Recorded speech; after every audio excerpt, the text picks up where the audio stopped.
KBS 1라디오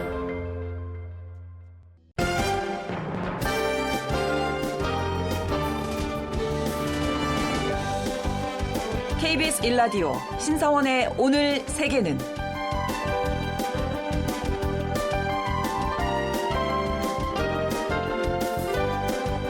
안녕하십니까. 아나운서 신성원입니다. 이번 주 중국에서는 최대의 정치 이벤트죠. 양회가 막을 올립니다. 매년 3월에 열리는 연례 행사로 그해 중국의 국정청사진을 공식화하는 자리인데요.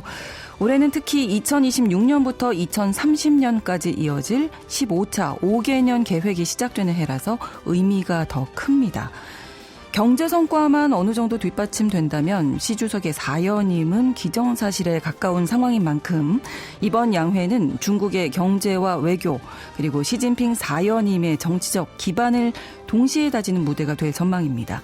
또 3월 말로 예정된 트럼프 미국 대통령의 방중을 앞두고 중국이 어떤 외교 신호를 보낼지도 관심사인데요. 중국의 올해 정치 경제 방향 잠시 후 전병서 박사님 모시고 자세히 이야기 나누겠습니다.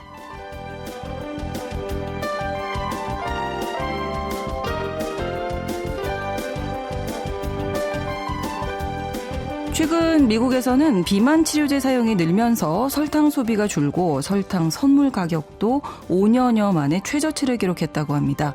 또 이 약을 복용하는 사람들이 외식과 배달 음식 지출을 줄이고 있어서 외식업계에 미치는 영향도 크다는 분석이 있는데요.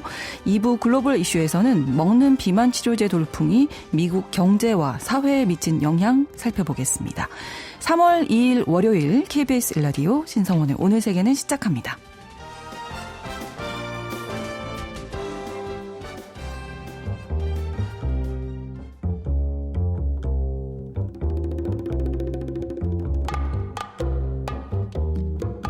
세계를 알면 우리가 보입니다. KBS 1라디오 신성원의 오늘 세계는 글로벌 배송으로 빠르게 찾아갑니다. 중국의 최대 정치 행사 양회가 이번 주에 열립니다. 올해는 15차 5개년 계획이 확정되는 해이면서 시진핑 주석 사연임의 분수령이 되는 시점인데요. 시 주석은 경제 부양을 통해서 안정적인 권력 기반을 다질 것으로 보입니다. 양회를 중심으로 올해 중국의 정치 경제 방향 짚어보도록 하겠습니다. 중국경제금융연구소장 전병서 박사님 모셨습니다. 어서 오십시오. 안녕하십니까? 네.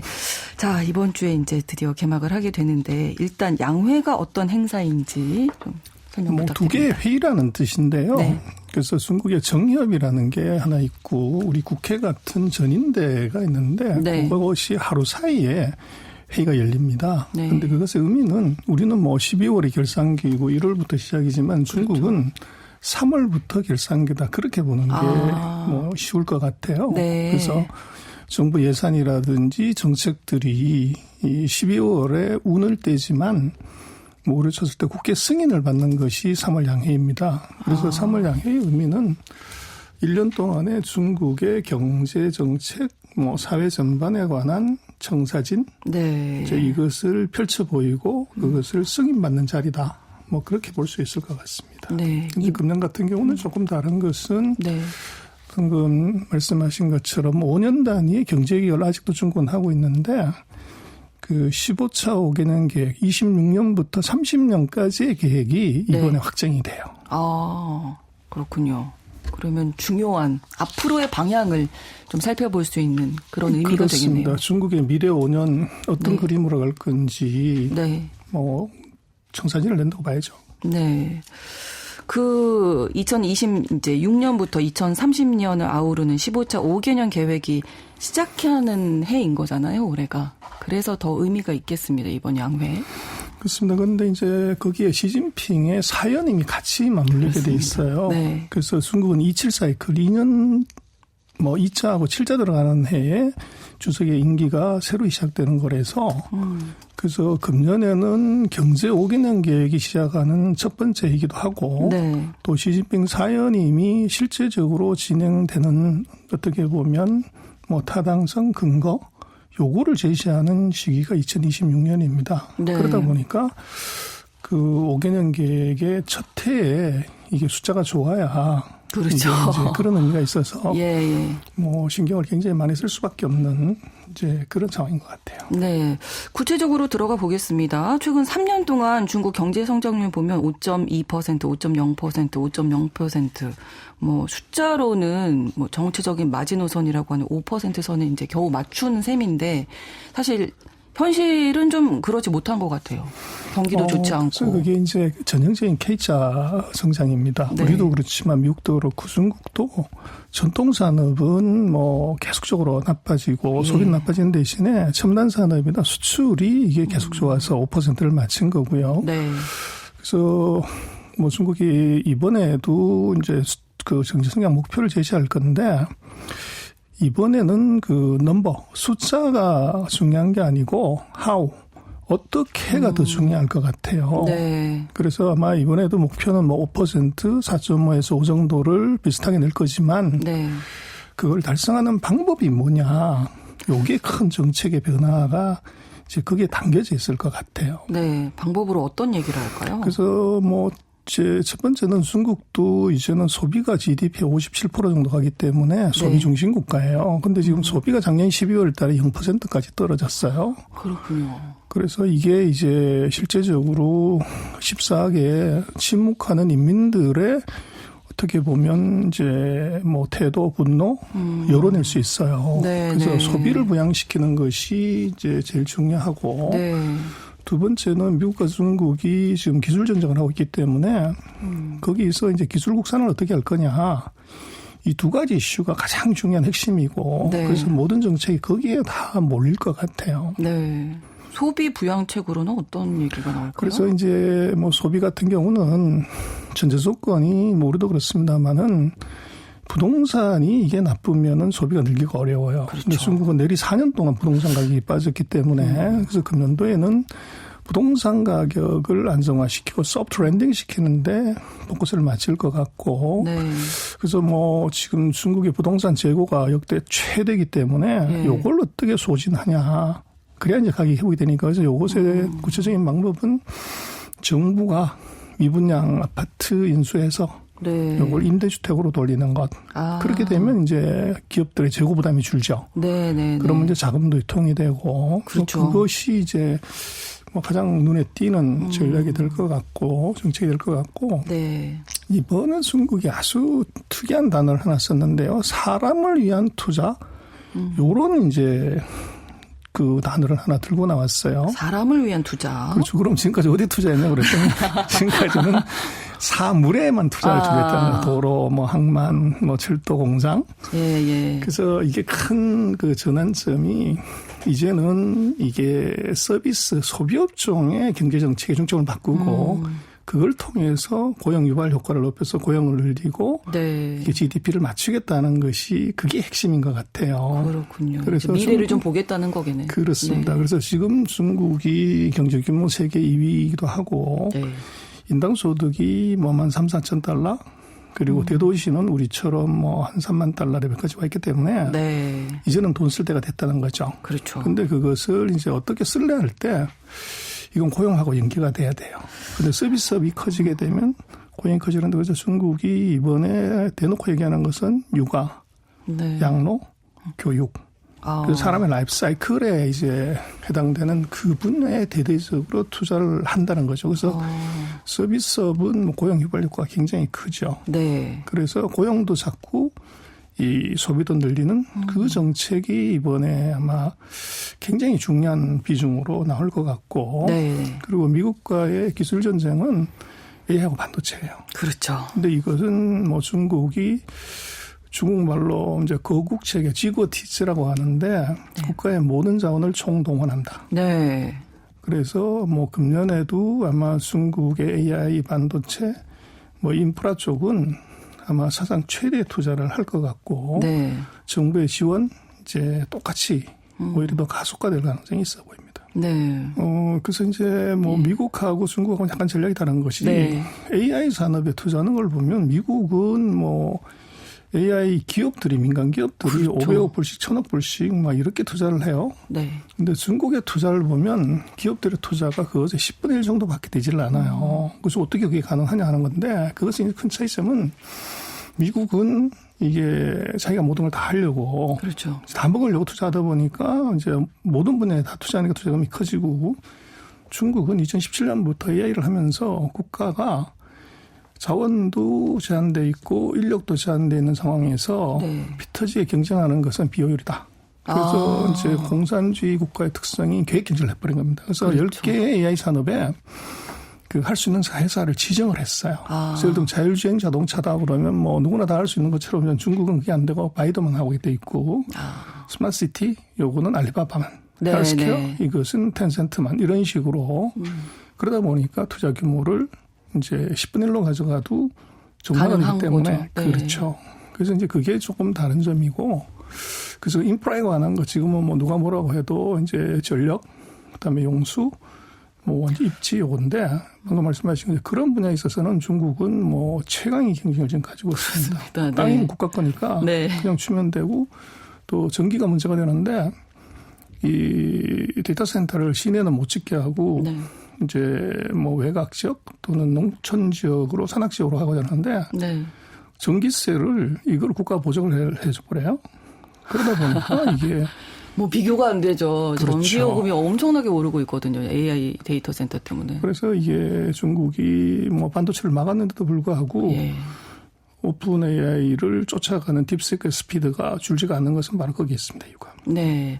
어쨌든 이번 양회에서는 이제 소비 부양책, 기술 전쟁 관련된 내용이 나올 것이다 말씀을 해주셨고 양회도 중요한데 매년 여름에 이 중국 정치 지도자 또 원로들이 휴양지에서 여는 회의도 좀 관심을 가져야 한다고요. 그래서 여기 이제 우리로서는 굉장히 생소한 건데 네. 그 여름에 진앙도에서 여름 휴가지죠. 네. 거기에서 이제 원로들하고 현직에 있는 사람들이 모여서 실제적으로 인사를 결정을 하게 됩니다. 그래서 이번에는 시진핑의 사연이 뭐 당연한 거고 네. 누가 거기에 입각할 것인가 이 이제 인선의 문제를 합의를 보는 거죠. 네. 그러다 보니까 뭐 중국으로 보면은 그 10월 달, 11월 달에 당대회를 하지만 네. 인선은 이미 이제 7월, 8월에 결정이 된다. 그리고 문제는 그 인사 평가를 하려고 하면 이제 데이터는 5월 뭐 이전에 나와야 되고 그렇죠. 그러면 평가를 뭘 갖고 할 거냐. 그러면 2026년에 성과를 갖고 평가를 하게 되죠. 그러다 보니까 이것이 국가적으로도 2026년의 경제가 굉장히 중요하지만 그걸 실제로 수행하고 있는 31개 성의 당서기들 입장에서도 예.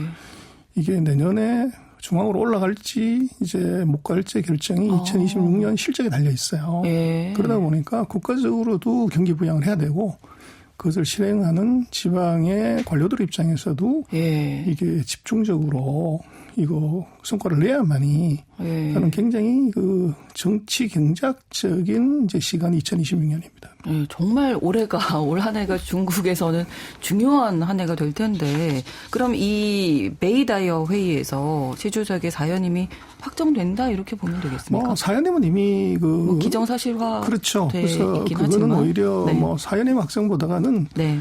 같이 일할 상무위원들 이런 사람들을 누구를 정할 거냐가 그게 핵심이 될 것 같고 네. 또 그것은 이제 오연이 뭘 안 한다고 하면 네. 잠재적인 이제 후계자가 누가 될 거냐 이제 그게 더 중요할 것 같아요.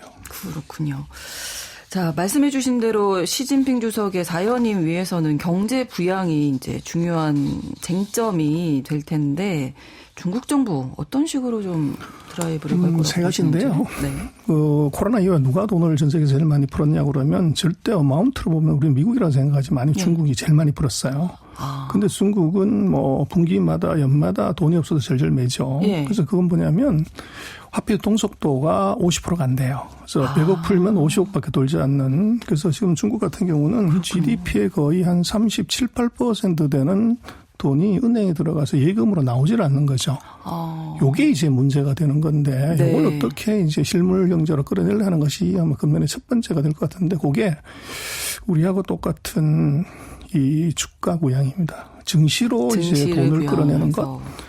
요게 중요하고 그다음에 네. 이제 중국도 첨단 산업을 육성을 해야 되는데 지금은 정부가 돈을 이제 댔지만 작년 하반부터 나타나는 현상은 첨단 기업들을 대거 중국의 우리 같은 코스닥 시장 그게 대거 상장을 시켜요. 네. 그러다 보니까 이게 AI나 반도체 붐을 타고서 뭐 IPO 했다고 그러면 몇 천억씩 조 단위의 펀딩을 하게 돼요. 네. 그래서 첨단 산업에 대한 자금 제공 그리고 이제 유유자금의 그 실물 경제로의 유입 요거를 하기 위해서 정시 부양이 하나 있고 네.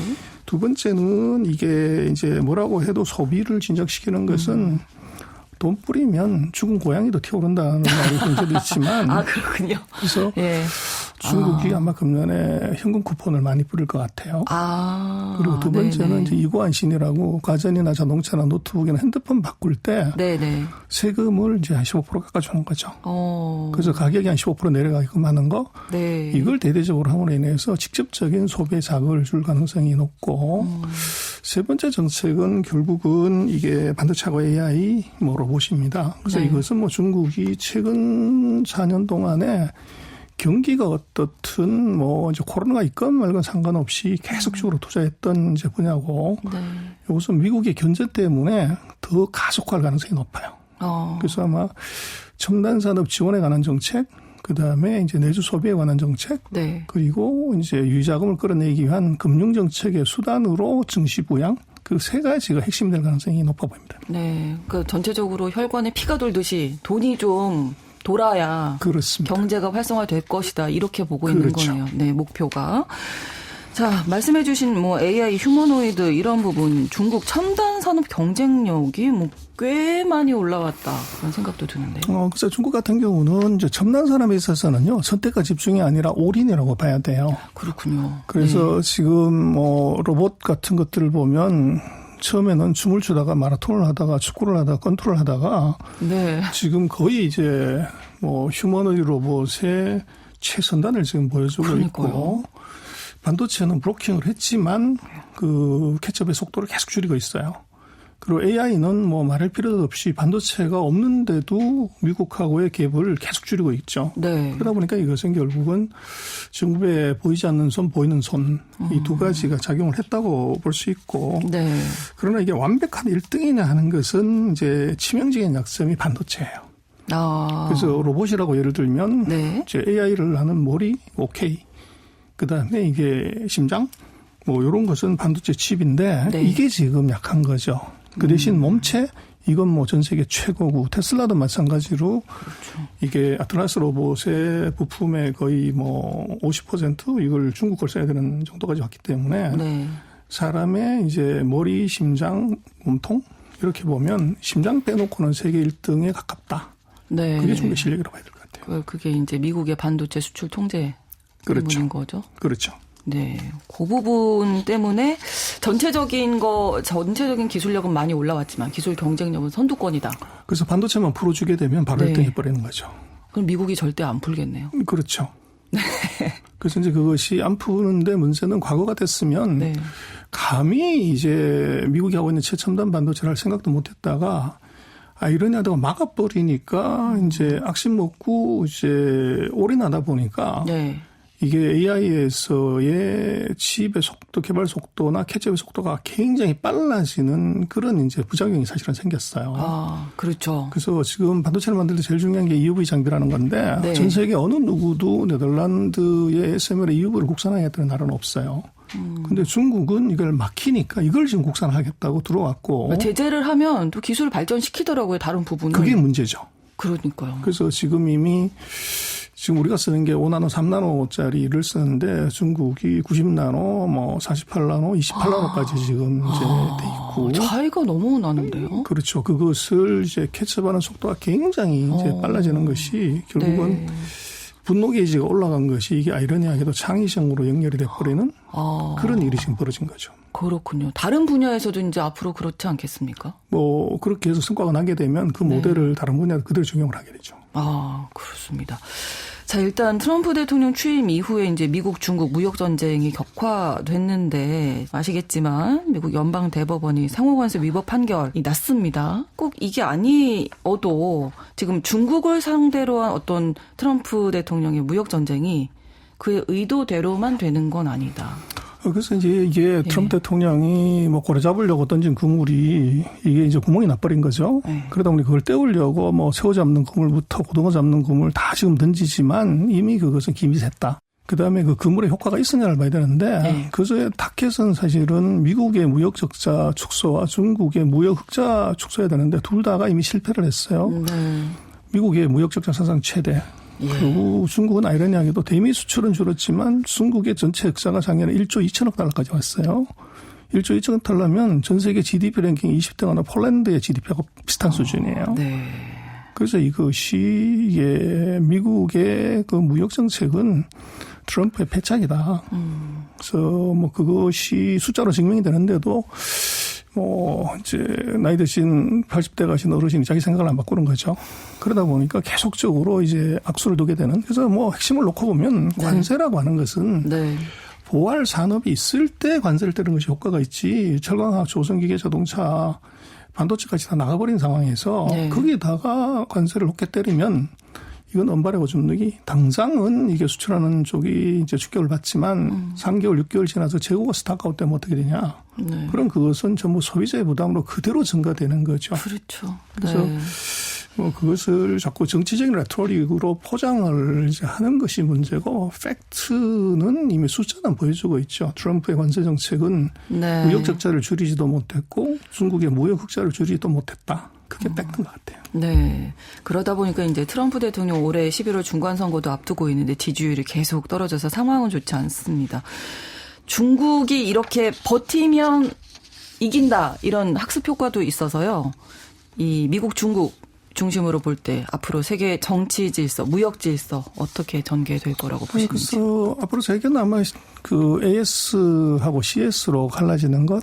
그게 애프터 서비스나 커스터머 세티스팩션이 아니고 네. 차이나 스탠다드하고 아메리카 스탠다드로 두 개로 갈라지는 이제 현상이 나타날 것 같아요. 네. 그래서 우리한테 주는 의미는 앞으로는 미국 중심의 이제 세계 시장, 세계 표준, 세계 기술하고 중국 중심의 개도국하고 같이 가는 그런 표준이나 제품이 두 개로 양분될 가능성이 높고 우리는 AS하고 CS를 다 맞춰야 시장을 유지하는 그래서 R&D의 중요성이 굉장히 커지는 이제 그런 현상이 하나 있을 수 있고 네. 또 하나는 이제 지금까지 우리가 최근 한 30년 동안 중국에는 중간재를 팔았고 미국에는 소비재를 팔았어요. 네네. 근데 지금 중국이 금년부터 우리는 소비로 성장하겠다. 그렇죠. 내수로 가겠다는 거고 미국은 아이러니하게도 메이드 인 USA를 하겠다는 거예요. 그래서 미국이 제조 중심 국가라고 하고 중국이 소비 중심 국가라고 하는 이제 전환점이에요. 그러다 보니까 진짜 바뀌었네요. 그래서 우리가 굉장히 알고 심각한 있던. 문제는 네. 우리는 지금까지 했던 중국에 이게 중간재 팔던 이걸 미국의 중간재를 팔아야 되고 미국의 소비재 팔던 한국의 제품을 중국의 소비를 팔아야 돼요. 그런데 이게 30년의 패러다임이 지금 바뀌어야 되는 거죠. 예. 그래서 우리가 지금 혼란을 겪고 있는 이유도 아. 이것이 30년의 관성을 지금 반대로 뒤집어야 되는 현상. 네. 그래서 이게 지금 문제가 되는데 예. 문제는 우리가 이제는 소비재를 중국에 팔려고 하면 소비는 사실은 그건 컬처죠. 그렇죠. 그래서 우리가 중국에 가까이 있으면서 미국은 잘하는데 중국은 등잔 밑이 어둡다고 우리가 잘 알지를 못해요. 그러다 보니까 전 세계에서 벤츠를 누가 제일 많이 사냐. 중국이 전 세계 벤츠의 34%를 사요. 미국이 한 16%를 사는데 네. 전 세계 에로샤를 누가 제일 많이 사냐. 역시 중국이거든요. 전 세계 자동차를 누가 제일 많이 사냐. 네. 중국이 한 3,300만 대 사는데 미국이 1,600만 대를 사요. 그런데도 우리는 이제 그 시장을 제대로 공략을 못하죠. 그래서 핸드폰 중국이 인구 14억에 17억 9천만 대 핸드폰이 지금 사용이 돼요. 세계 최대 노트북, 핸드폰, 전기차.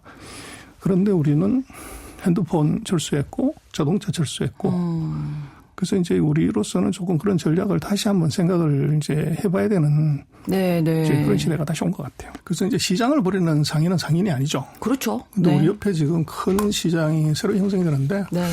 그걸 어떻게 이제 공격하려 하는 것은 뭐 그 사이 우리가 탈중국 많이 했으니까 이제는 탈중국은 됐고 네. 이제는 용중국을 어떻게 할 거냐 이걸 제대로 이제 우리가 연구를 좀 해야 될 것 같아요. 알겠습니다. 자, 이번 주에 열리는 중국 양회를 계기로 앞으로의 무역 질서, 정치 질서 어떻게 바뀔지까지 말씀 나눴습니다. 중국 경제금융연구소 전병서 박사님과 함께했습니다. 고맙습니다. KBS 1라디오 신성원의 오늘 세계는 1부 마무리하겠습니다. 11시 30분부터 일부 지역에서는 해당 지역 방송 보내드립니다.